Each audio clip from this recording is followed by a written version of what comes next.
최근 과학계를 들썩인 사건이 있었습니다.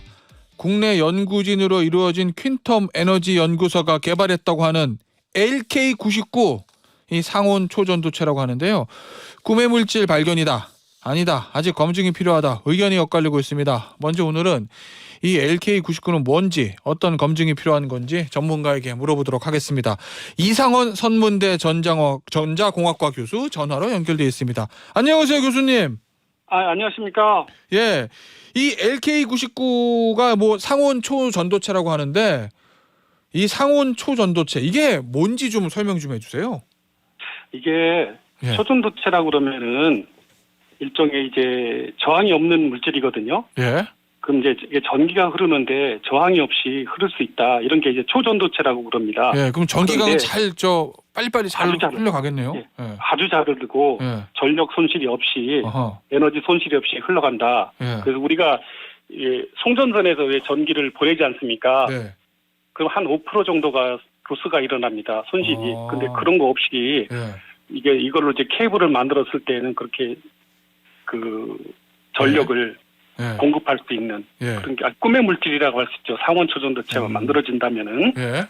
그래서 이제 상온이라고 하는 것은 예. 지금까지는 이런 초전도체는 아주 극저온에서 이루어졌었어요. 극저온이요. 예. 오. 그러니까 마이너스 270도. 예. 그 다음에 좀 올라갔다고 해도 마이너스 190, 183도. 예. 그러니까 이런 온도에서밖에 초전도가 구현이 되지 않았고요. 네. 또 이 초전도가 발견이 돼서 지금까지 한 100여 년 넘게 좀 지나왔는데 마이너스 270도에서 네. 영하입니다. 영하 270도에서 한 153도 정도밖에 올라오질 않았었어요. 현재적으로. 그런데 이게 LK99가 이게 매력적으로 느끼는 게 뭐냐면은 네. 이게 상온이라는 거하고 우리가 일상적인 온도에서 이제 저항이 없어지는 초전도체를 만들었다는 거하고. 아, 일상생활에서 상온 초전도체니까. 예. 네네네네. 그리고 더 중요한 거는 저는 개인적으로 이게 압력이 없습니다. 일기압입니다. 아하. 그래서 초전도체 이제 이론 중에 예. 수소 같은 것들을 쓰면은 예? 수소에서 이걸 금속화를 만들면은 초전도가 된다는 그런 이론이 있습니다. 예. 그래서 그 얼마 전에 한 3, 4년 전에 독일에서 막스 플랑크 연구소에서 수소 뭐 황화수소 같은 수소 자체를 금속으로 만드는 게 굉장히 어려우니까 예. 그 화합물로서 그 초전도체를 구현을 했어요. 자. 그런데 압력을 아하. 260 기가파스칼 정확한지는 모르겠지만 그 정도의 초고압으로 초전도체를 구현을 했는데 그때도 상온보다도 예. 영하 23도입니다. 알겠습니다, 교수님. 자, 그러면요, 이 초전도체라는 게 네. 이 반자성이니까 자석이 안 붙고 뭐 공중에 뜰 수도 있고 전기 손실 없이 그냥 에너지 효율 좋게 전기를 다 보낼 수 있는 좋은 물질이라는 거잖아요. 네. 근데 이제 이게 그 고압이라든지 아니면 초저온에서 사용되니까 일상생활에서는 잘 못 썼던 건데, 그렇죠. 그럼 상온 초전도체가 개발이 되면 일상생활에서 막 쓸 수 있다는 거잖아요, 초전도체를. 이거 만약에 그러면 실용화되면 어디에 쓸 수 있는 거예요? 어떤 기술이 발전되는 거예요? 그러니까 예를 들어서 케이블 같은 것들도 한 3분의 1로 크기를 줄일 수가 있습니다. 네. 그 다음에 우리가 이제 케이블 같은 구리선들이 들어가지 않습니까? 네. 그거를 초전도선으로 만들게 되면은 그 굉장히 그 3분의 1 정도의 크기로 만들 수 있으니까 그 가격적인 면에서도 혁신적이고 아하. 또 한 가지 자기부상이라고 있지 않습니까? 자기 부상 열차 이런 거 떠서 다니고요. 예. 그건 밑에 이제 지금 이제 초전도 자석이 있고 밑에 이제 호일이 감아져 있는데 그걸로 뜨는데 이게 상온에서 된다 그러면은 그냥 자기 부상 열차에도 바로 적용을 할 수가 있고요. 아하. 그 다음에 이게 이제 강한 초전도체가 이제 그러니까 전기가 이제 강한 전류가 흐르면은 자기장도 강하게 발생하거든요. 예.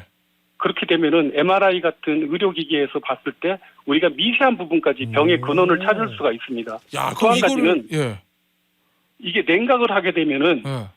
지금까지는 저온 초전도체나 이제 냉각을 해야지만 쓸 수가 있었는데 지금 MRI 같은 것도 액체 헬륨을 쓰기 때문에 굉장히 고가입니다. 냉각하는 게. 그래서 이제 비용이 크게 발생하는데 이런 거를 이제 상온 초전도를 사용하게 되면은 그런 면에서는 굉장히 획기적이죠. 알겠습니다. 어쨌든 이거를 우리나라가 발견해가지고 상용화가 시키면 경제적으로도 국부 창출에 엄청나게 도움이 되고 전 세계 시장을 제패할 수 있는 뭐 이런 느낌이 드는데 네. 문제는 교수님 네. 이 퀸텀 에너지 연구소가 개발했다고 하는 LK99 이게 진짜 상온 초전 조체가 맞는지 이제 검증하는 거잖아요. 본인들은 네네네네. 논문을 통해서 그렇게 주장을 하긴 했습니다만 네. 영상 하나 보실 건데 요거 이제 LK99를 함께 연구한 김현탁 교수가 이 LK99 시료를 시연해서 올린 영상이거든요. 네. 지금 뭐 교수님도 보셨겠지만 이게 이제 상온 초전 조체가 원래 뭐냐 이 반자성이니까 자석에 떠야 되잖아요. 네네네네. 자기 부상 열차 자기 부상처럼. 근데 지금 네. 딱 보면은 반은 떠 있고 이 오른쪽 끝 부분은 자석에 붙어 있어가지고 이게 진짜 반자성이 맞는 건지 아닌지 제가 과하게 문의안해서 그런지 잘 몰라가지고 제가 질문 드리는 건데 어떻게 보십니까 이 영상? 그것보다도 네. 이렇게 쉽게 우리가 자기 부상을 이제 볼 수 있으면 자석을 놓고요. 네. 거기에다가 그냥 초전도체를 올려놓으면 됩니다. 네. 이건 상온이기 때문에 냉각시킬 필요가 없고요. 네. 그냥 올려놓으면 이게 초전도체는 자기장을 싫어하거든요. 네. 그렇기 때문에 자기 몸에서나 또 외부로부터 자기장을 배척을 합니다. 밀어내기 때문에 그냥 부상이 일어나요. 예. 그래서 이렇게 뜨는 것보다도 부상이 일어나고 이 영상에서 조금 제가 조금 관심이 있는 게 이게 엎어지는 영상이 있더라고요. 예. 이게 이제 위치를 바꾸다 보니까 이게 딱 자석에 붙어버리지 않습니까? 예. 지금 나왔어요. 잠깐 붙었어요. 예. 예. 그럼 붙었다기보다 이런 게 자기 부상 현상에서 이런 현상이 일어나지는 않습니다. 그러면 그런 면에서 예. 교수님 보시기에는 저 LK99는 상온 초전도체로 보기에는 좀 무리가 있다 뭐 이런 생각을 가지고 계신 건가요? 아니요, 저는 그렇지는 않고요. 예. 이게 지금 검증이 들어갔지 않습니까? 지금. 네. 그리고 우리나라에 그 초전도 저온 학회라고 하는 학회가 있습니다. 예. 그게 이제 초전도 하는 분들이 모여있는 학술 단체인데 그 기관에서 지금 공신력 있는 기관들이에요. 다다. 예. 그 언론에 이미 나와 있는 기관들에서 이거를 검증을 좀 한다고 하니까 그 결과를 좀 지켜보면 좋겠고요. 논문에서 좀 전기 저항이 이제 초전도체가 나면 이게 뜨는 것도 중요하지만 예. 전기 저항이 제로가 되는 없어지는 현상도 상당히 중요하거든요. 그게 있어야 되는데. 전기 저항 0 그러니까 에너지 0. 전기 손실 없이 전기를 다 네. 보낼 수 있는 예. 네네네네. 예, 그런 거가 이제 있어야 되는데 그런 데이터가 조금 부족한 것 같아서 아마 검증 작업을 통해서 그런 것들을 할 수 있으리라 생각합니다. 자, 저희 제작진이요, 교수님. 사전에 이 검증위 쪽을 좀 취재를 해보니까 네. 검증위에서도 저 앞서 그 영상 그 부분을 좀 중점적으로 보고 있다고 뭐 이렇게 얘기를 하는 것 같던데 이건 검증 결과는 언제쯤 나올 수 있나요? 뭐 일각에서는 이번 주말이나 다음 주 초 얘기도 하던데요. 제가 봤을 때는 여기 이 논문을 지금 믿고서 하면은 여기가 그나마 괜찮은 게 예. 뭐 이게 이제 샘플을 만드는 과정 같은 것들을 굉장히 자세하게 기술했더라고요. 예, 뭐 그런 것 같더라고요. 예, 그래서 그걸로 해서 충분히 다른 기관에서도 그게 샘플이 만들어져서 이게 초전도가 구현이 되면은 이게 재현성이 있는 거니까. 재현하기는 검증하기는 어렵지 않을 거다는 말씀이시군요. 예. 자, 그런데요.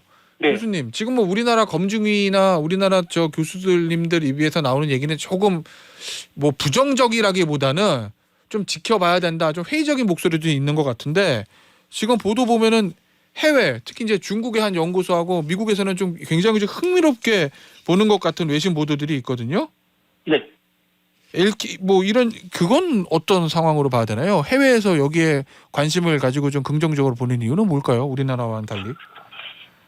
우리나라도 뭐 부정적으로 보는 면도 있지만 예. 이거를 이제 확실하게 저는 개인적으로 이 공신력 있는 기관들이고 이 연구 지금 검증에 들어가는 기관들이 상당한 기술력이나 연구력이 있는 기관들이거든요. 예. 그래서 저는 조금 그 퀀텀 에너지 연구소 측에 좀 제안을 드리고 싶은데 네. 검증이라는 것보다도 이런 기관을 통해서 오히려 이게 상온 초전도체라고 하는 쉽게 말해서 공인시험 성적서를 취득한다 이런 취지로 적극적으로 샘플을 좀 제공을 해서 같이 좀 협업을 했으면 좋겠다고 이렇게 생각을 들고요. 네. 또 한 가지 외국에서 이렇게 관심 갖는 이유 중에 하나가 이게 상온이라는 점하고 또 이 샘플 만드는 게 그다지 어렵진 않아요. 그 다음에 이게 아까 제가 모두에 말씀을 드렸는데 초고압이 아니지 않습니까? 상압에서. 예. 이 두 가지 조건을 다 만족하고 있으니까 이거는 초전도 하는 사람들한테서는 만약에 이게 상온 초전도가 된다면은 이거는 가장 바라던 바죠. 교수님 개인적으로 어떻게 전망 갖고 계세요? 교수님도 이 발표한 논문하고 영상 다 보셨을 건데 예. 이 검증위에서 발표한다는 결과 어떻게 될 거라고 예측하고 계신가요? 저는 어렵죠. 네, 어렵고요. 저는 이게 상온 초전됐으면 좋겠어요. 바람은 그렇다. 예. 예. 그래서 검증을 통해서 이게 예. 밝혀진다면은 그러면 뭐 우리나라가 사실은 초전도 쪽에 기술 강국이거든요. 네. 우리가 반도체뿐이 아니라 이거 발견하기 전에도 이미 강국이었다는 거죠? 그 기술 초전도 쪽에서는. 네, 초전도 쪽에서 우리가 기술 강국입니다. 예. 미국, 일본에 뒤지지 않는 그런 기술 강국이기 때문에 저변이 있기 때문에 예.